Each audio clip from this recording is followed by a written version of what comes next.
வரலாற்றில் இன்றைய நாளில் நடந்த சில முக்கிய நிகழ்வுகளை தற்போது பார்க்கலாம்.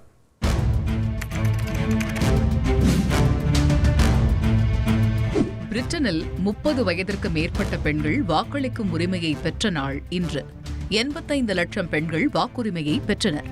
அப்போது 21 வயது நிரம்பிய ஆண்களும் ராணுவத்தில் உள்ளவர்கள் 19 வயது நிரம்பிய ஆண்களும் வாக்குரிமை பெற்றிருந்தனர்.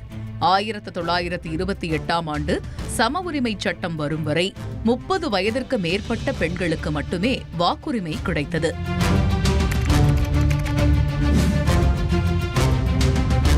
இங்கிலாந்து மன்னர் 4ஆம் ஜார்ஜ் உடல்நலக்குறைவால் இதே நாளில் உயிரிழந்தார்.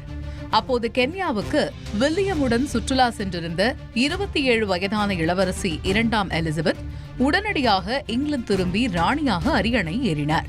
அனைத்து அரச பொறுப்புகளும் அவரிடம் ஒப்படைக்கப்பட்டு ராணி என்ற புதிய பட்டம் வழங்கப்பட்டது.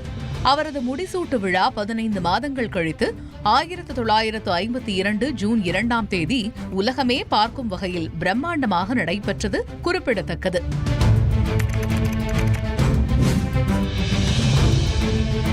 இந்தியாவின் முதல் பெண் உயர்நீதிமன்ற நீதிபதியாக ஆனா சாண்டி நியமிக்கப்பட்டார். அவர் கேரள உயர்நீதிமன்றத்தில் பணியமர்த்தப்பட்டார்.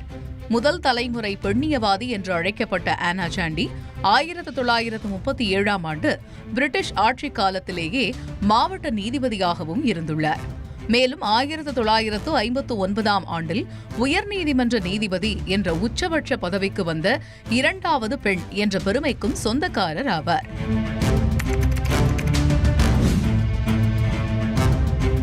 ஆஸ்திரேலியாவின் முதல் பெண் உயர்நீதிமன்ற நீதிபதியாக மேரி காட்ரின் நியமிக்கப்பட்டார். அப்போது அவருக்கு வயது 44.